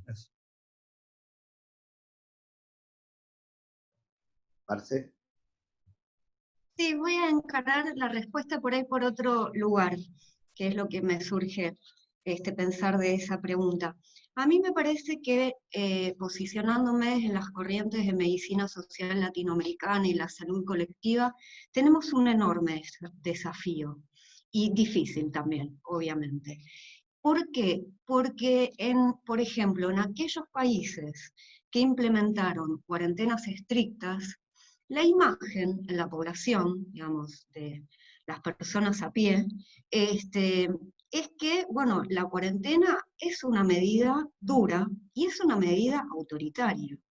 Y la cuarentena efectivamente es una medida rígida que, como decía Mario anteriormente, inmoviliza la fuerza laboral, entre otras cosas. Y es una medida que debe ser tomada con cautela y firmemente, ¿no? Si uno cree en eso, la tiene que tomar firmemente y tiene que generar las condiciones para poder sostenerla más o menos en el tiempo. Entonces, a mí me parece, por lo menos lo que veo en Argentina, es que la población ve que estamos ahora ante un gobierno de médicos, ¿no? El gobierno de científicos, de médicos, y de infectólogos, de virólogos, etc. Por lo tanto, para nosotros es un desafío enorme que venimos de la medicina social, para poder incidir en esa imagen, digamos, que se ha generado pública, con todo el herramental que nosotros tenemos, tanto teórico como metodológico, para abordar los problemas de salud y enfermedad con todas sus aristas. Y me parece que ahí está el desafío en los científicos. Yo soy miembro de la red de investigadoras en salud, que es un equipo de trabajo, la verdad, bárbaro, porque están científicos de distintas disciplinas muy disímiles, pero pensando mancomunadamente este tema desde todas las aristas posibles. ¿Por qué? Porque la pandemia no es un problema sanitario exclusivamente. La pandemia es un problema sanitario, económico, social y humanitario. Entonces, me parece que tenemos la suficiente espalda, además, con nuestro herramental teórico, para abordar esto de manera más integral, y no solamente como algún salubrista público más del estilo tradicional, ¿no? Pero es un desafío y romper, digamos, esa imagen que me parece que se está teniendo más a nivel general. Mario. Sí, a mí me gusta mucho la provocación de Marcela, porque además coincide con un rol extraño que tenemos junto con Leo, de asesorar al gobernador, digamos, y no siempre nuestra posición, llamémosla así, es infectológica, digamos, para decirlo gráficamente. Quizá por mirar desde la salud pública o desde la salud mental, yo tengo verdaderamente la sensación de que la normalidad anterior era, mirada en perspectiva, y ahora, digamos, cuando vos descansás 4 meses de tu normalidad, tenés el derecho de revisar la normalidad. Vuelvo al tema, digamos, que 3 millones de personas entren y salgan de la capital federal, que la gente viaje como ganado, digamos, en trenes atestados que no llegan a cerrar la puerta, que el sistema económico signifique que, a pesar de una actividad tan básica como puede ser la tambería, digamos, resulta que 2 empresas concentran el 90% de la producción de leche en el país, y que la leche, digamos, viaje a las usinas centrales y vuelva a viajar al mismo lugar donde se produjo. Es decir, yo lo que creo es que resulta imprescindible redefinir el modelo de desarrollo del país, aún incluso dentro del modelo capitalista, digamos, pero me parece que hay que, digamos, no podemos seguir trabajando sobre un modelo de concentración geográfica que hace que el 45 o 50% de la población esté en el eje La Plata, Buenos Aires, Rosario, y el resto del país esté vacío. Digamos, ese modelo de concentración que nos hizo en algunos momentos comer pollos norteamericanos, digamos, o comer, digamos, que los pollos congelados lleguen en avión a la Argentina. O sea, hay algo de esta lógica que resulta imprescindible volver para atrás, digamos. Tenemos N municipios hoy sin casos que, en vez de tener soberanía alimentaria, digamos, dependen de camiones que lleguen de otros lugares. Entonces, para mí en este momento, yo lo digo con cierta intimidad, porque estamos apenas con un medio que apenas llega a América Latina, digamos, así que lo digo, que de acá no salga, digamos, pero yo creo que este virus nos va a poner a parir otro modelo económico, necesariamente, digamos.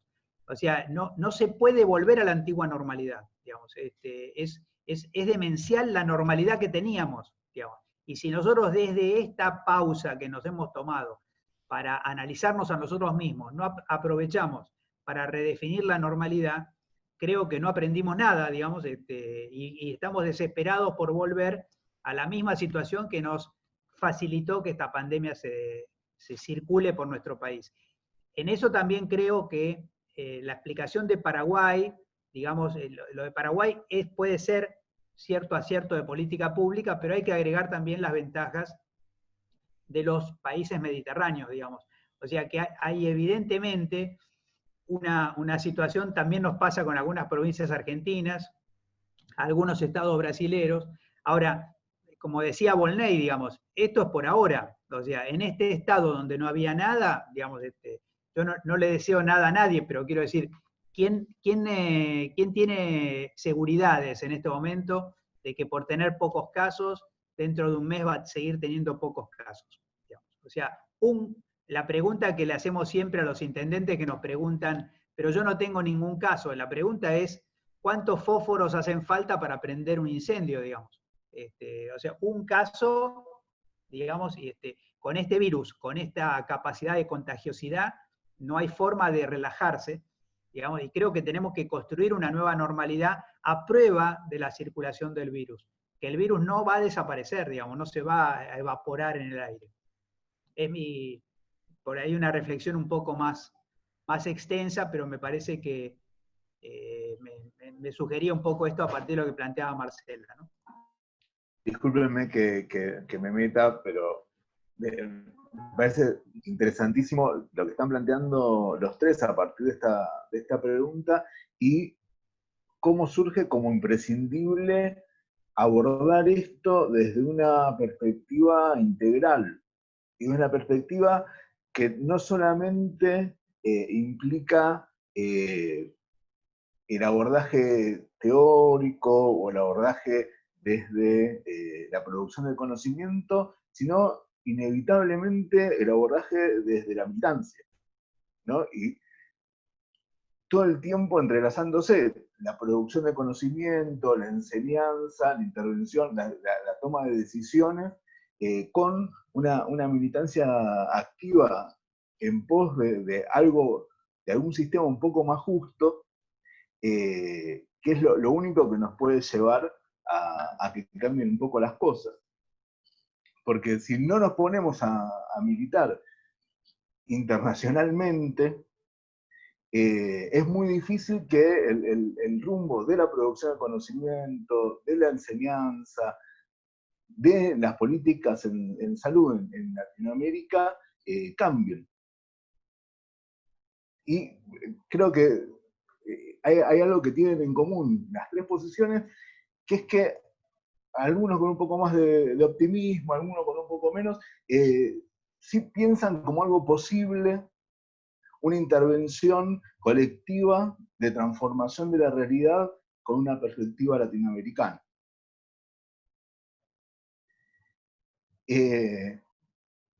Perdón, acá tenemos un saludo de Víctor Peñasade para todos y felicitaciones también. Paso a otra pregunta. Preguntaban por el papel que tienen los grupos religiosos, además del gobierno de derecha, en la situación en Brasil.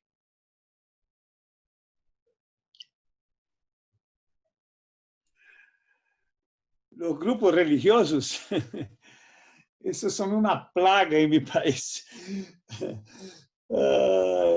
El problema mayor son los grupos pentecostales mucho de derecha y que están muy ricos hoy día. Son 4 o 5 pastores riquísimos de esta Iglesia Universal que ahora tiene en París, en Roma, en África. Yo estuve en Mozambique y Angola ya muchas veces. Y iglesias inmensas, ¿no? Y es un lavaje cerebral en esta gente. Y este Bolsonaro está aprovechando su rebaño es básicamente de estas iglesias pentecostales que están ganando mucho espacio frente a la Iglesia Católica en Brasil, ¿no?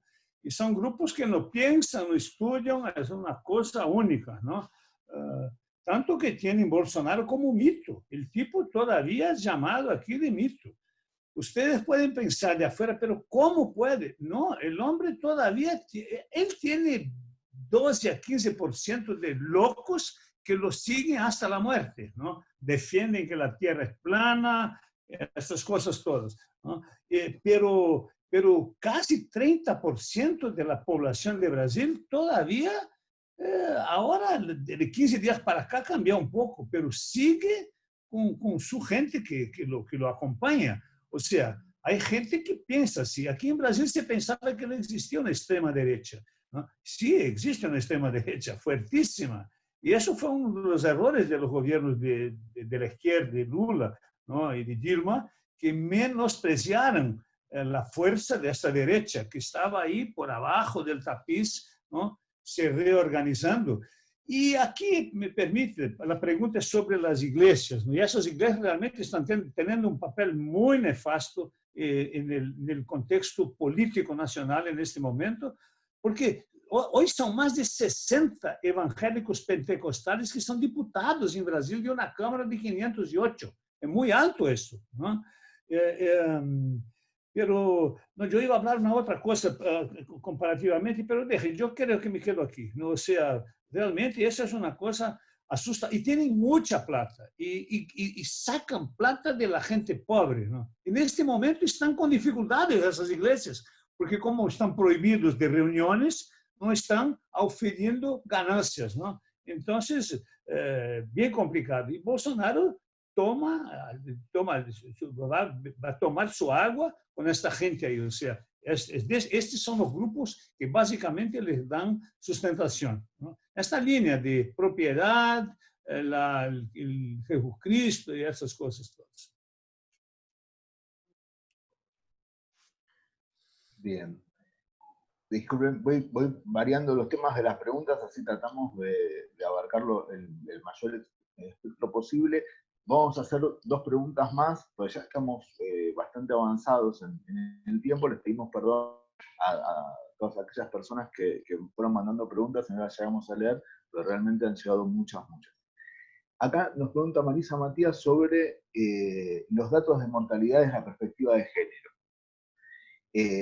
Plantea, por ejemplo, que en todos los países europeos hay más mayores, y eso pregunta qué relación hay con la mortalidad, y si en Latinoamérica se muestran esas diferencias en virtud de la pobreza y el género también está asociado con mayor mortalidad en general. Hay las cifras internacionales y los grandes promedios dan una relación de 51,2, 51,4 contra 48, digamos, a favor, quiero decir, con mayor letalidad en varones. Lo mismo está pasando en términos de, digamos, de la incidencia. Ahora, esto depende naturalmente, en el caso de la mortalidad, de cómo está la curva demográfica, digamos. Quizá uno de los lugares donde se nota más el tema del predominio de fallecimiento de adultas mujeres mayores, digamos, es en la ciudad de Buenos Aires. La ciudad de Buenos Aires tiene una curva, a partir, digamos, de los 70 años, digamos, cada 5 años va aumentando hasta sacar, digamos, hasta 3 veces más mujeres que hombres según la franja etaria de la que se trata. Así que, por ejemplo, en la población de los geriátricos en la ciudad de Buenos Aires definitivamente hay muchísimas más mujeres que hombres. Así que, digamos, ahí se puede invertir, digamos, la lógica. En las cifras de Nueva York, referente al tema de la diferencia cuando aparece, digamos, la mortalidad en afroamericanos, vuelve a aparecer, digamos, un ligero, o sea, vuelve a moverse en el sentido de que hay mujeres, más mujeres fallecidas. No superan, digamos, más allá del 50%, pero no se verifica ese predominio masculino en la mortalidad en la población afroamericana. Y por otro lado, es decir, o sea que no, seguramente hay que hacer un trabajo mucho más fino, digamos, cuando uno después puede pensar, digamos, en población de cárcel probablemente haya mucho más población carcelaria masculina que femenina. En pueblos originarios podría pasar al revés, así que creo que hay que estudiarlo, digamos, grupo por grupo. Lo que sí, en cambio, podríamos decir claramente, es que también hay morbilidad inducida por el COVID y que no es del COVID. Y esto ya sí tiene una diferencia de género, como es, por ejemplo, violencia doméstica, como es feminicidios, digamos, situaciones en donde se ve claramente, digamos, que quédese en su casa, digamos, para algunas personas es una tortura. pero es una tortura para preguntarse en qué casa te vas a quedar, digamos, o sea, qué situaciones previas agravan, digamos, la pandemia una vez que se toman medidas cuarentenarias. Volney, Marcela, ¿quieren comentar algo? Vamos. Bueno. Y la última pregunta es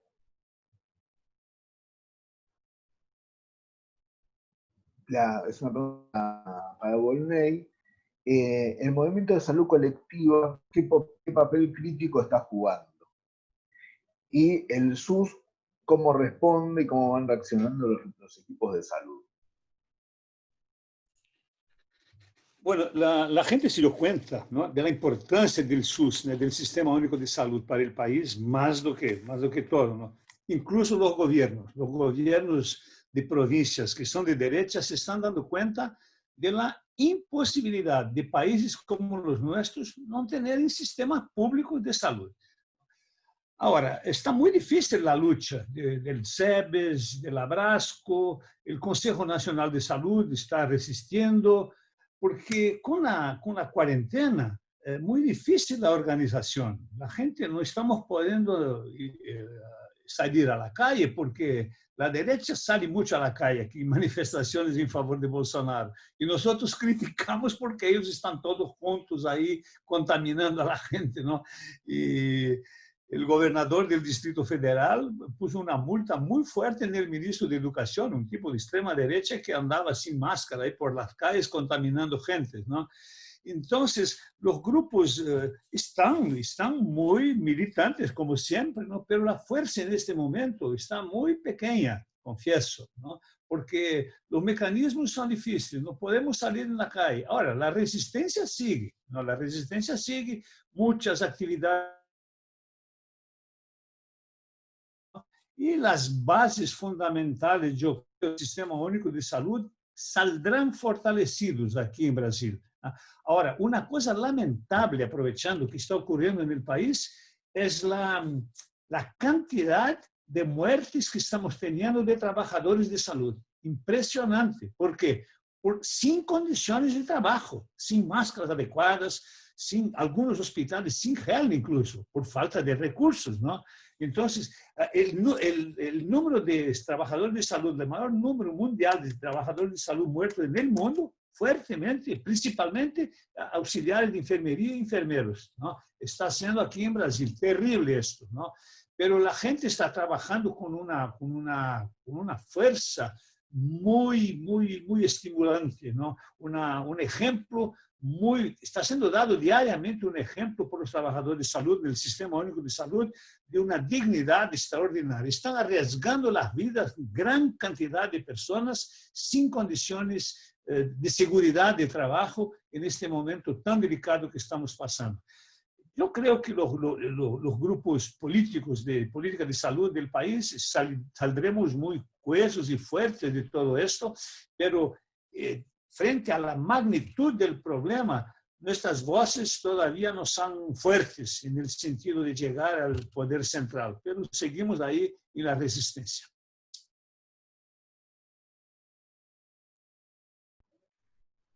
Bueno, muchas gracias, Volney.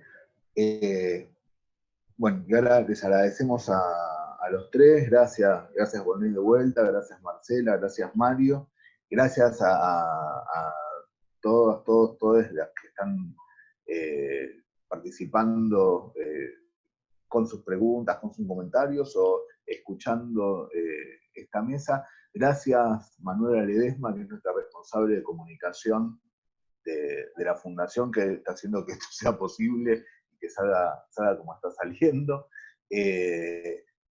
Y bueno, hoy ya nos despedimos. La semana que viene continúan las presentaciones, vamos a estar con Alicia Stolkiner, María José Luzuriaga y Nicolás Kreplak hablando del sistema de salud. Así que todas las personas que ya se inscribieron se pueden volver a inscribir con el mismo link con el que se inscribieron en esta charla. y les pedimos que si les parece interesante lo difundan, porque nos parece que vale la pena seguir continuando participando de estas discusiones. Bueno, muchísimas gracias y nos estamos viendo.